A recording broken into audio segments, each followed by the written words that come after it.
Kami sebetulnya mendukung loh aturan ini. Walaupun nanti yang rugi itu saudara sopir truk dari sejumlah asosiasi berdemo terkait aturan muatan di sekitar kawasan Patung Kuda, Jalan Medan Merdeka Barat hingga Jalan Medan Merdeka Selatan, Jakarta. Mari berkoordinasi dengan baik dan jangan melakukan pengancaman. Sejumlah truk terparkir berderet, mulai dari sekitar Patung Kuda hingga seberang Balai Kota Jakarta. Para sopir truk berdemo meminta kejelasan aturan, nol kelebihan muatan dan dimensi. Menurut mereka, aksi dilakukan bukan untuk menolak aturan, namun menuntut pemerintah menyiapkan solusi sebelum aturan diterapkan. Dan di sisi lain, Kementerian Perhubungan menyebut telah menerima aspirasi para sopir truk dan memastikan aturan diterapkan dengan memperhatikan seluruh pemangku kepentingan. Rencana aksi yang kita buat justru pemilik barang, pengusaha transportasi, pengemudi, itu masuk dalam program kita ya, Pak ya. Dalam masuk program kita. Artinya ke depan ini semua ada perlindungan. Ya. Ada komitmen bersama antara pengemudi, pemilik barang, dan pemilik angkutan barang tersebut. Pak Dirjen ini tidak kuasa memberikan kewenangan. Kewenangan ini hanya dimiliki sama Pak Menteri. Sedangkan Pak Menteri susah sekali dihubungi. Makanya terjadi deadlock. Demo hari ini saya nyatakan itu belum berhasil. Belum ada titik temu.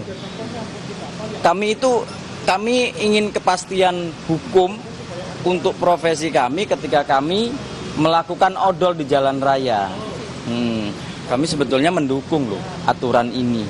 Walaupun nanti yang rugi itu rakyat, yang menanggung akibatnya itu rakyat.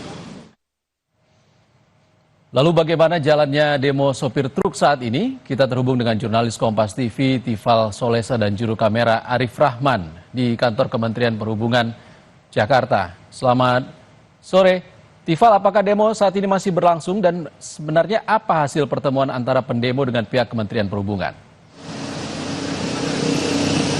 Polisi secara perlahan sudah membubarkan massa yang tergabung dalam Rumah Berdaya Pengemudi Indonesia yang melakukan aksi unjuk rasa di sekitar Monumen Nasional dari Patung Kuda hingga ke pelataran di gerbang sekitar kawasan Gambir, di dekat stasiun Gambir. Mereka menuntut ada pernyataan jelas dan dilibatkan dalam penerapan ataupun juga penyusunan regulasi zero odol yang menjadi komitmen yang coba tunjukkan begitu oleh Kementerian Koordinator Infrastruktur dan Pembangunan Kewilayahan. Mereka juga menyayangkan pernyataan dari Menko Agus Harimurti Yudhoyono yang menurut para pengemudi angkutan barang ini mencederai posisi mereka sebagai pengemudi angkutan barang. Yang disorot adalah pernyataan yang menyebutkan bahwa odol ini tidak hanya menyebabkan kecelakaan lalu lintas tapi juga membuat kerusakan infrastruktur jalan yang berdampak pada anggaran perbaikan setiap tahun.